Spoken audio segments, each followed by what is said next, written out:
pride or picks? Shinboners, that's our dilemma for the week ahead. Have a win, we break a couple of droughts. Have a loss, we get a bonus draft pick. Dilemma, pride or picks? Welcome to Up North. This is a North Melbourne fan podcast from up north of the Murray. I am going to start, I nearly didn't comment on the Pullman affair, but I do have to start by saying no one deserves to be unsafe in their workplace. It does not matter what your job is. People have known boundaries and we have to respect that. I do go back to the adage, nothing good happens after midnight. And how these players thought it was a good idea to put themselves in this position with all the training they get. These aren't young players. There's very experienced players there. And it's just disappointing. It's why I don't think footballers are necessarily good role models. Some are, but it doesn't come with the job. So I'm going to leave it to the police and the prosecutors and then the courts to decide what's happened there. But in the short term, I fully support the Swans for the players' choices and not following what the Bloods culture would have expected. To all the women involved, those at the hotel, the partners, the mothers, the sisters, the children of the players involved, I hope you're being supported properly. There is another dilemma here, though, that at the moment there's a lot of people who are going, oh, maybe they never play again and they'll get what they deserve. And there's a few ifs in there.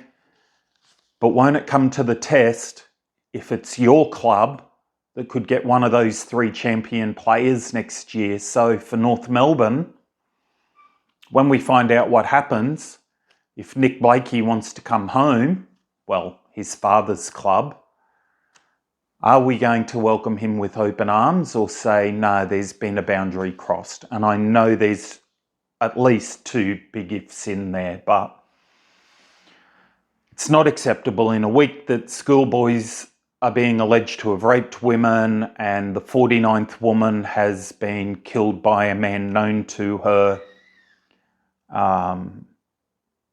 I don't know how we stop it. Okay, on to the game now. At the time of filming, we've got the extended squad named, but we don't know the final 23 yet. I am expecting that Clarko will be conservative and it will be Josh Goder in, Harry Sheezel out. I don't expect any other change, but I am early to mid-afternoon on Friday hoping I could still see a debut video, but I don't think it's happening. I personally don't see any point bringing Luke Parker back. He hasn't played any football for a month and he's going on in 2027. So he has an opportunity for a farewell match then. Bailey Scott played well last week. Not particularly good disposal, but that's Bailey. But once again, we know what he's capable of.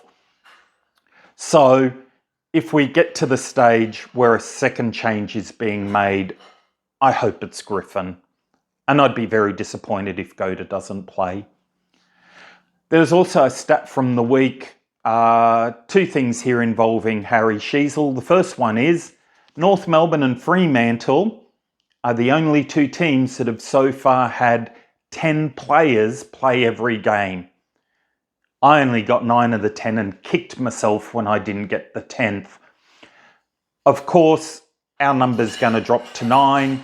I haven't seen the selected Fremantle side, so I don't know if they're dropping either. Maybe 1 or 2 are out. So it is potentially, we are the team with the most players playing every game. And when you look at them, they're at the pointy end of our team and definitely middle talent up. So North's been pretty blessed with injuries this year.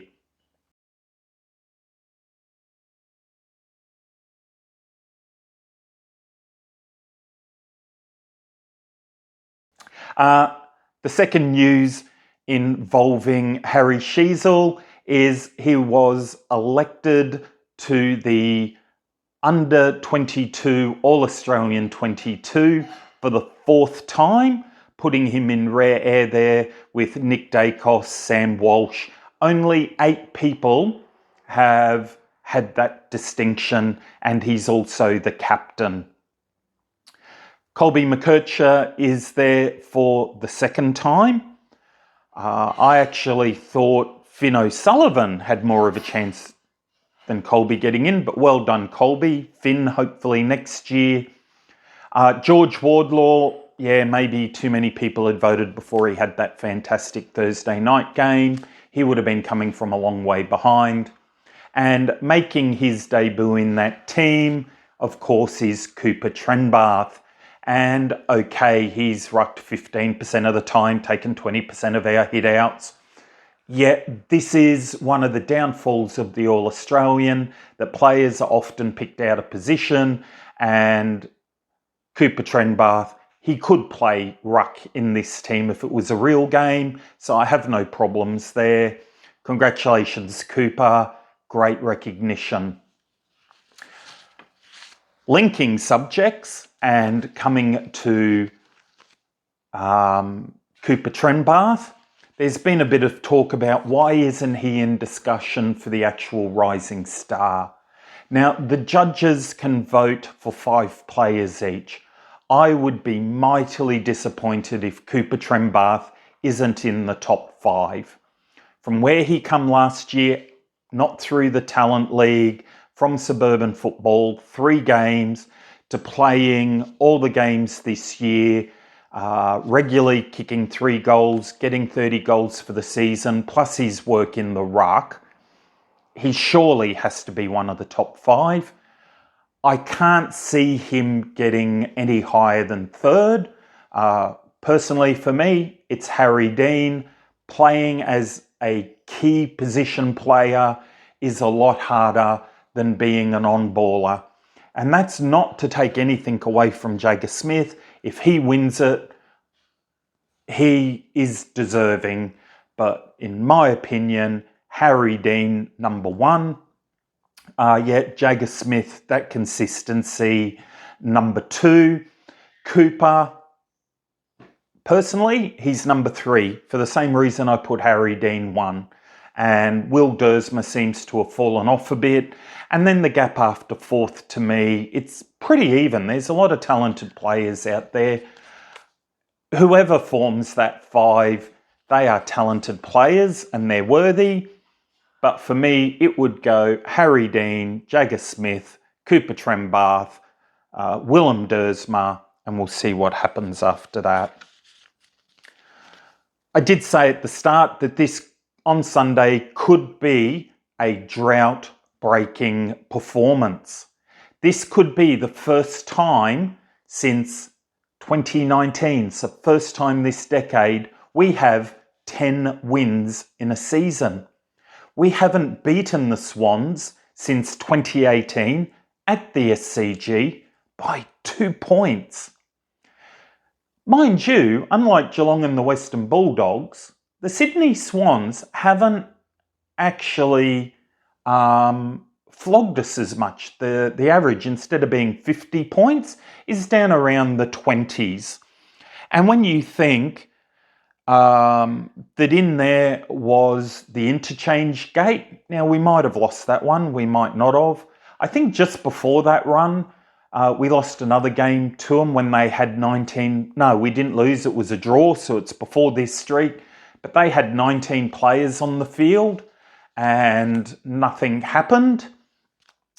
So we've had some really close, memorable games there. So there's 2 droughts. Haven't beaten them in 8 seasons, over 8 years. Haven't won 10 games in a decade. Now, before the events, I was already thinking this was a meaningless game for the Swans. Second was locked in, whatever happened. And I was always curious as to who they did or didn't name. Whether they thought a 2-week break would be too much. because then if they win that first week, players have missed 3 or 4 weeks. Whether they were going to pick names but keep them to 50% or lower to manage their health, don't know. But this game has now turned for whether it's meaningful for the Swans or not. And I guess we'll know in the first quarter.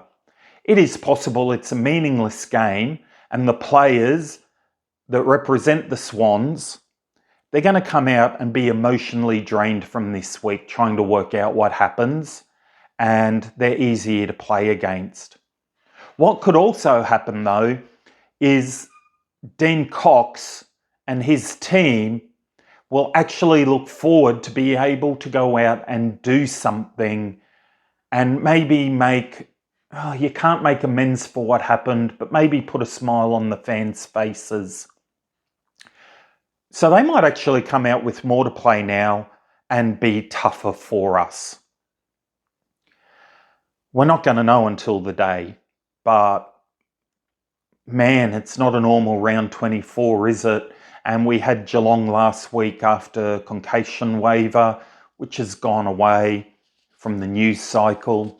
And last year, did we get Adelaide without Isaac Rankin?